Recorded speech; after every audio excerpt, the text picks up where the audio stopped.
ప్రభుత్వంలో చేరవచ్చిన ప్రతి ఒక్కరికి ప్రభువైన యేసుక్రీస్తు వారి నామంలో మనం తెలియజేస్తున్నాము. ఈ దినంలో మనము దేవుని యొక్క గ్రంథంలో నుండి కిరీటములు అనే విషయాన్ని గురించి మనము ఆలోచన చేస్తున్నాం. కిరీటములు అన్నప్పుడు కిరీటం అనేది జయించిన వారికి ఇవ్వబడుతుంది. జయించకుండా కిరీటం అనేది అనుగ్రహించబడదు. 2, కిరీటం ఎవరు ధరిస్తుంటారు? రాజులు ధరిస్తూ ఉంటారు. అంత మాత్రమే కాకుండా కిరీటాలు అనేది ఒక రకంగా క్రీడాకారులు, అంటే స్పోర్ట్స్ మెన్, వాళ్ళు బాక్సింగ్లోనో లేకపోతే రన్నింగ్లోనో ఏదో ఒక క్రీడ, ఏదో ఒక స్పోర్ట్స్ దాంట్లో జయించితే ఆ జయించిన వారికి ఇప్పుడైతే ఆ కార్యం జరగదు. కానీ రోమ సామ్రాజ్యము గ్రీకుల కాలంలో ఒలివ్ చెట్లతో, ఆ కొమ్మలతో కిరీటాన్ని అల్లి వారి తల మీద పెడుతుంటారు. అది రాజు ఆ కార్యాన్ని జరిగిస్తున్నారు కాబట్టి అదొక ఆడంబరంగా, ఘనతగా ఆనాటి క్రీడాకారులకి వినియోగించబడింది. కానీ మనం వాటిని గురించి మనం ఆలోచన చేయలేకల. ఇప్పుడు మనం గ్రంథంలో నుండి కొన్ని కిరీటాలు ఆలోచన చేయబోతున్నాం. ఈ 2 కిరీటాల గురించి మనం జాగ్రత్తగా ఆలోచించినప్పుడు ప్రైమరీగా కిరీటాలు అనేవి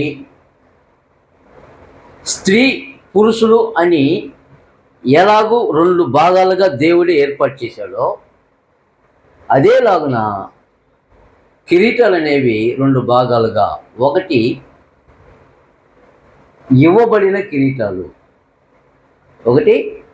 ఇవ్వబడిన కిరీటాలు, 2 ఇవ్వబోయే కిరీటాలు. మొదటి భాగంలో ఇవ్వబడిన కిరీటాలు అనే విషయాన్ని మనము పాత నిబంధనలో ఎక్కువగా చూస్తుంటాం.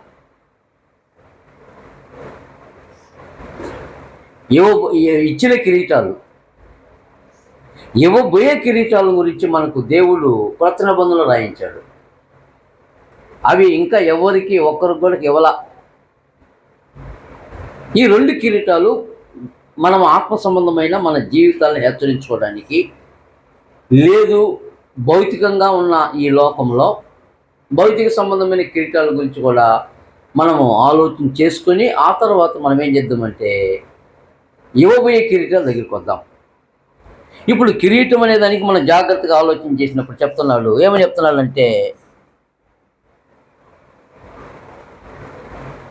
మొదటిగా ఇశ్రాయేలీయులలో దేవుడు తన యొక్క గృహంలో, అంటే తాను ఏర్పాటు చేసుకున్న ప్రత్యక్షపు గుడారంలో ఆయన 2 భాగాలు చేసి, ఆ 2 భాగాల్లో అందరూ రాకూడదు. ప్రత్యక్ష గుడారంలోనికి అందరూ ప్రవేశించడానికి వీల్లేదు. ఒక్క కుటుంబాన్ని మాత్రమే ఆయన ఏర్పాటు చేసుకున్నాడు. ఆ కుటుంబం ఏంటి? లేవి కుటుంబం. లేవి కుటుంబంలో కూడా అందరు రాకూడదు. ఆ లేవి కుటుంబాన్ని కూడా 3 భాగాలు చేశాడు. మళ్ళా లేవి కుటుంబాన్ని కూడా 3 భాగాలు చేశాడు. ఇది మనకి సంఖ్యాకాండం 1వ అధ్యాయంలో మనకు కనపడుతుంటాయి. 1, 2, 3 అధ్యాయాల్లో. ఒక భాగమేమో దేవుని యొక్క మందసము, దేవుని యొక్క ఉపకరణాలు మోస్తూ ప్రయాణ కాలంలో తీసుకెళ్ళాలి. అందరూ మోయకూడదు. ఆ లేవీల్లో ఏర్పాటు చేసుకునే వాళ్ళు మాత్రమే. 3 భాగాలు. 3 భాగాల్లో ఒక భాగము దేవుని యొక్క ఉపకరణాలు మోయడానికి, ఆయన ఎక్కడ నిలబెట్టమంటాడో అక్కడ నిలిపి దాన్ని పాతడానికి ఒక తెగ, వాళ్ళు లేవీలే.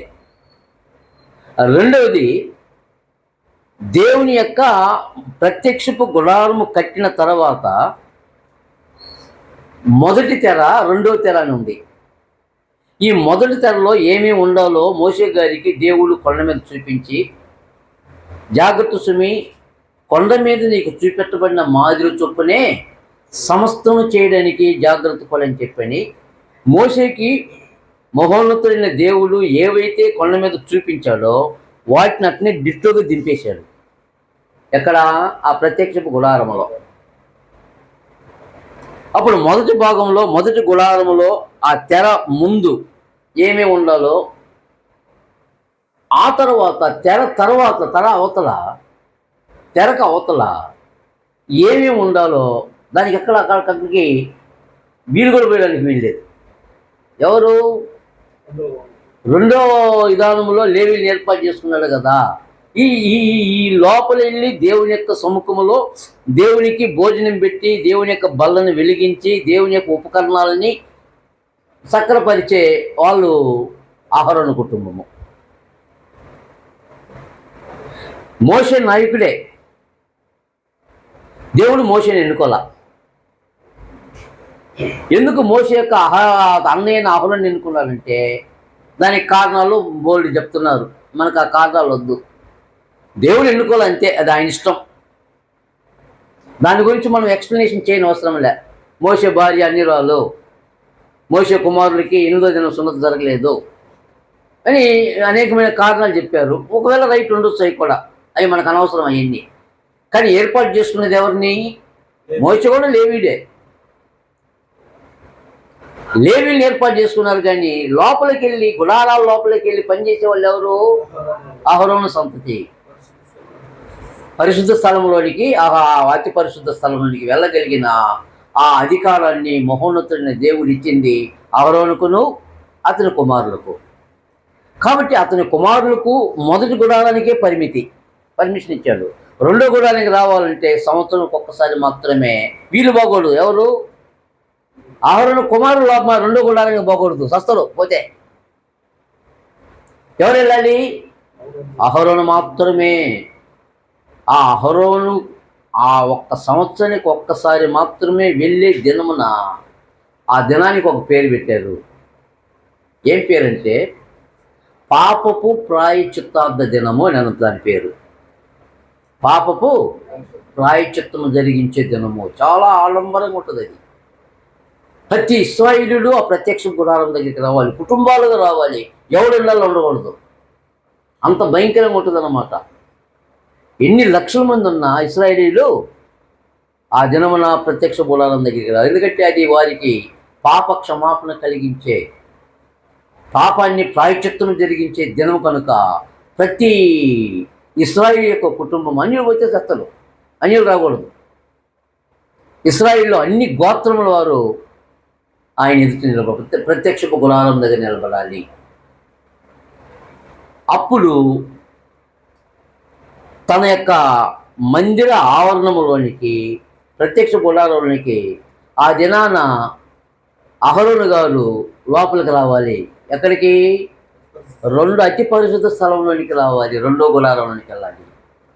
ఆ వెళ్ళే దినాన దేవుడు తన దగ్గర యాజకత్వం జరిగించే ఒక ఆయనకి ఏం చేశాడంటే కిరీటం పెట్టాడు.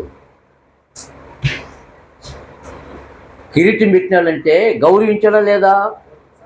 ఎంతగా గౌరవించాడో ఇప్పుడు మనం చదవబోతున్నాం.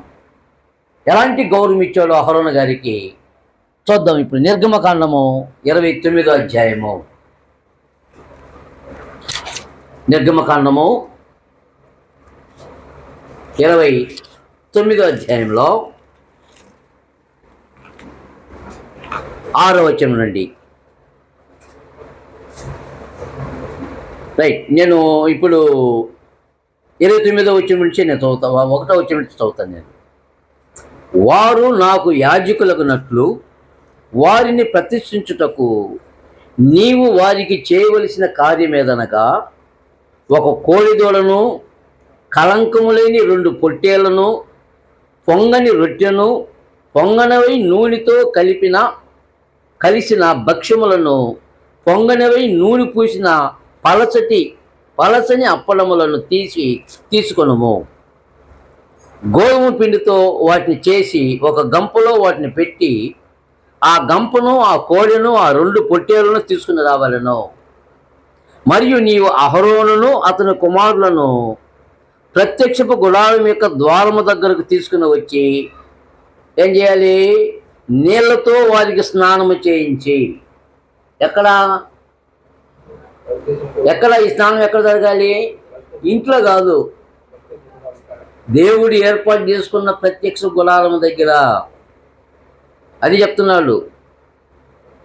నీవు అహరోనును అతని కుమారులను ప్రత్యక్షపు గుడారం యొక్క ద్వారము దగ్గరకు తీసుకుని వచ్చి నీళ్లతో వారికి స్నానము చేయించి ఆ వస్త్రమును తీసుకుని చొక్కాయిని, ఎఫోదును, నిలువుటంగిని, ఎఫోదును, పతకమును అహరోనుకు ధరింపజేసి ఎఫోదు విచిత్రమైన నడికట్టు అతనికి కట్టి అతని తల మీద పాగాను పెట్టి ఆ పాగా మీద ఏం చేయాలి?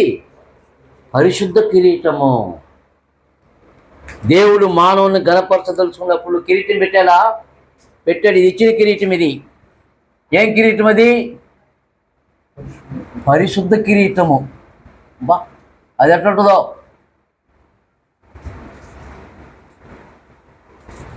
పరిశుద్ధ కిరీటము. ఎంత ఘనంగా దేవుడు ఒక వ్యక్తిని, మానవుడిని దేవుడు తన ఎదుట తన ఇంట్లో పనిచేసే వ్యక్తి. పెద్ద పెద్ద ల్యాండ్ లార్డ్స్ లేదు ధనికులు ఏం చేస్తుంటారంటే వాళ్ళు కారు నడపడానికి డ్రైవర్స్ని పెట్టుకుని ఉంటారు. కారు నడపడానికి ఒక్కొక్కసారి వాళ్ళు ఎక్కడ కూర్చుంటారు? డ్రైవర్ పక్కన కూర్చుంటారు ప్రయాణం చేసేటప్పుడు. అది మనం చూస్తూనే ఉంటాం. కానీ ఆ డ్రైవరు తన సీట్లో కూర్చొని తన పక్కన కూర్చున్న వ్యక్తి ఎవరు? భయంకరమైన ధనికుడు. అలాంటి వ్యక్తి పక్కన కూర్చున్న వ్యక్తికి ఏం చేస్తుంటారంటే గౌరవం కొరకు న్యాయంగా ఒక 20-30 వేలు జీతం ఇస్తారు. ఎవరు? కామన్గా. కానీ ధనికులు ఏం చేస్తుంటారంటే నా డ్రైవర్కి ఎంతో తెలుసా జీతమో? ఒక నెలకి 3 లక్షలు. కూర్చొని తోలేవాడు అంతే,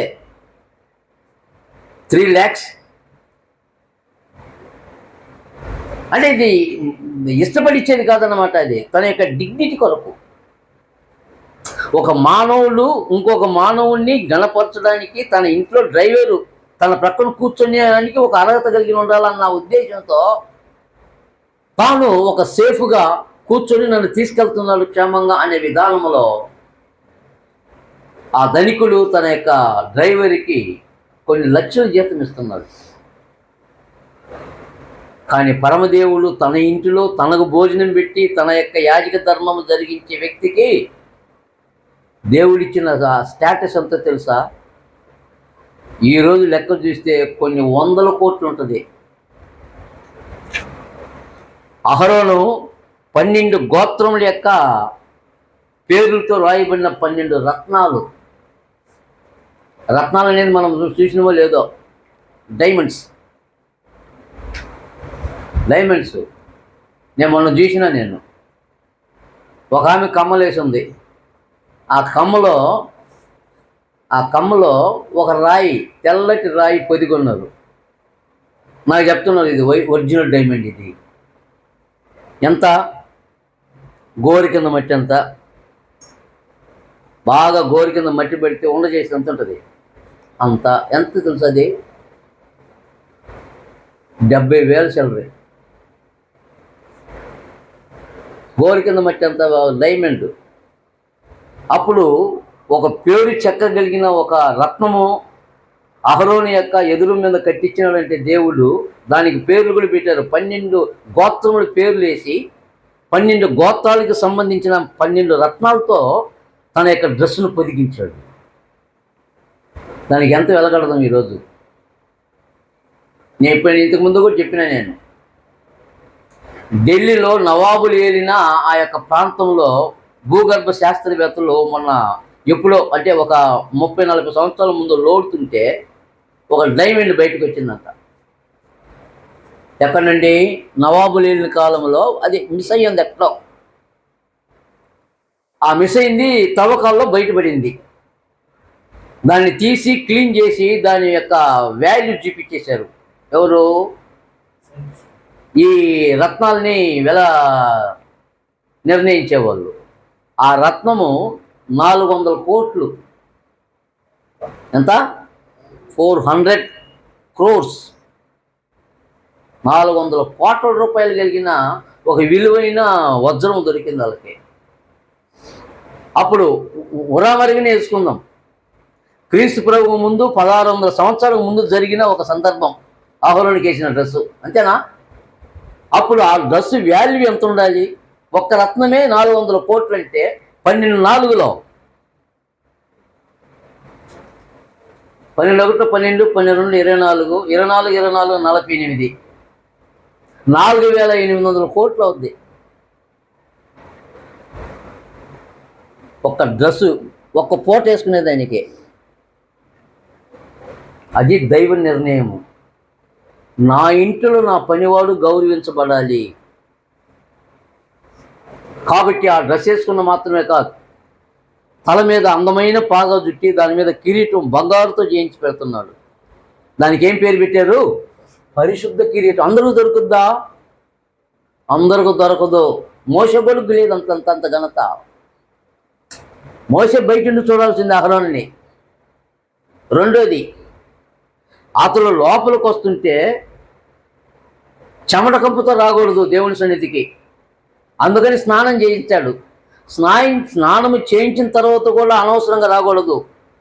అహరోను మీద పూయడానికి మాత్రమే ఒక సెంటు తయారు చేయించాడు దేవుడు. బైబిల్ రాయించాడు దాన్ని. ఆ సెంటు మరొక నరుని మీద పోయకూడదు. ఒక్క అహరోను గారి అదే చెప్పాడు, సహోదరుల ఐక్యత కలిగి ఉండుట ఎంత మేలు, ఎంత మనోహరము. అది అహరోను తల మీద పోయబడి ఆ పరిశుద్ధ కిరీటం మీద ఎవరికి వెయ్యిని ఒక సెంటు దేవుడే దానికి ఏమేమి ఇయ్యారని చెప్పేశాడు. ఆ అత్తరు దాన్ని ఆయన తల మీదనే పోయాలి, ప్రధాన యాజకుని తల మీదనే పోయాలి. ఏ నరుని మీద దరిపోయకూడదు. అలాంటి గౌరవప్రదంగా నా ఇంట్లోకి రావాలి నా పనివాళ్ళు, నా మొదటి పనివాళ్ళు, ప్రధాన యాజకులు. ఎంత వాల్యూ వేద్దాం? ఇశ్రాయేలు పక్షంగా పాప క్షమాపణ జరిగించే ప్రధాన యాజకునికి ఎంత వాల్యూ? ఈనాడు కొన్ని 100 కోట్లు తన ఒంటి మీద వేసుకుని ఇచ్చింది. ఆ డ్రెస్ వేసుకొని పరిశుద్ధమైన కిరీటం పెట్టుకొని తనది కాని రక్తము, ఎడ్ల యొక్క మేకల యొక్క రక్తం తీసుకొని కుంచితో దాన్ని తడిపి పరిశుద్ధ స్థలం మీద చిమురుకుంటూ రావాలి. అందుకని ఇది పాప ప్రాయశ్చిత్తార్థ దినమున అహరోను గారు సంవత్సరంలో ఒక్కసారి మాత్రమే వెళ్ళే దినమున జరిగే తతంగము. ఇచ్చాడా? అందరికి ఇచ్చాడా? ఒక్క ప్రధాన యాజకుని మాత్రమే దక్కిందనమాట. రైట్. రెండో కిరీటము అంటే ఇచ్చిన కిరీటాలు. రెండో కిరీటం చెప్తున్నాడు, మానవునికి దేవుడు నివాసయోగ్యంగా ఉండడానికి భూమి మీద సుభిక్షంగా కరువు కాటకం లేకుండా తన భూమిని సేద్యపరిచిన తర్వాత తాను విత్తనం చల్లి వదిలిపెడితే సరిపోద్దా? చాలు. దాన్ని తడపాలి, ఆ విత్తనాన్ని తడపాలి. అది తడిపితేనే అది లోపల భూగర్భంలోనికి వెళ్ళి కుళ్ళి ఆ కుళ్ళిపోయిన శరీరంలో నుండి ఒక పరిశుద్ధమైన మొక్క దాంట్లో నుంచి లేస్తుంది. దానిని కిరీటంగా ఇచ్చాడు దేవుడు. కీర్తన గ్రంథము 65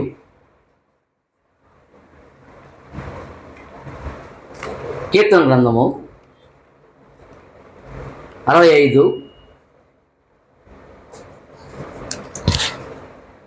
తీసిన తర్వాత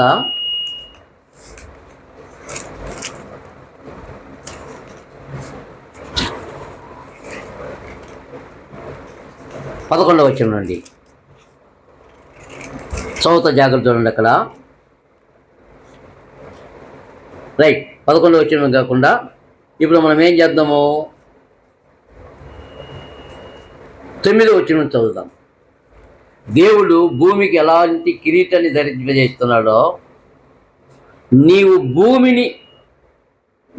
భూమిని దర్శించి దానిని తడుపుచున్నావు.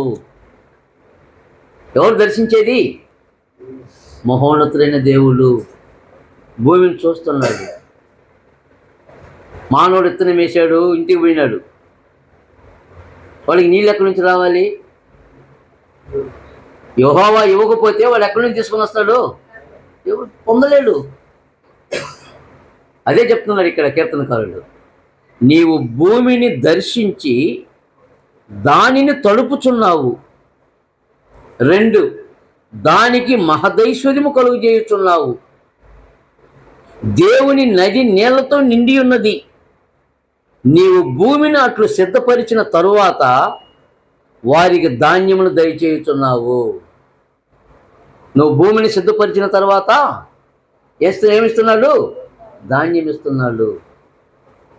నేను కష్టపడి దున్నినా, నేను నారు నాటినా, నేనే దానికి నీళ్లు కట్టా, కాబట్టి ఈరోజు నా సొంత శక్తిని బట్టి, లేదు నా జ్ఞానాన్ని బట్టి, నేను పెట్టిన ఖర్చును బట్టి నాకు ఇంత భూమి, నాకు ఇన్ని పుట్లు వచ్చినాయి ఒడ్లు అని చెప్పుకున్నాడు లేరా? దాని వెనక ఎవరున్నారు? దాని వెనక ఎవరున్నారు? దీన్ని ఎట్నే పెట్టి కొరింథీ మొదటి పత్రిక 15వ అధ్యాయము, దాని వెనక ఎవరున్నారో చూడండి.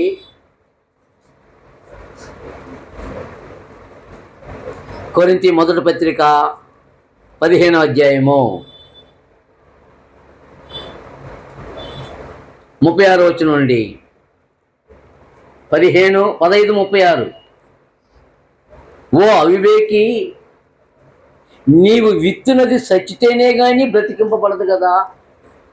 ఇది మానవుడు చూస్తున్నాడు, అది ఎప్పుడు చచ్చిపోతుంది, ఎప్పుడు లేస్తుందని తెలియదు వానికి. దేవుని యొక్క దర్శనం వల్ల జరిగేది ఇదంతా. మహోన్నతున్న దేవుడు ఆ భూమిని దృష్టించున్నాడు. అది చెప్తున్నాడు ఇక్కడ పౌలు గారు. ఓ అవివేకి, నీవు విత్తునది చచ్చితేనే కదా బ్రతికింపబడదు కదా. నీవు విత్తిన దాన్ని చూడగా అది గోధుమ గింజ అయినా సరే,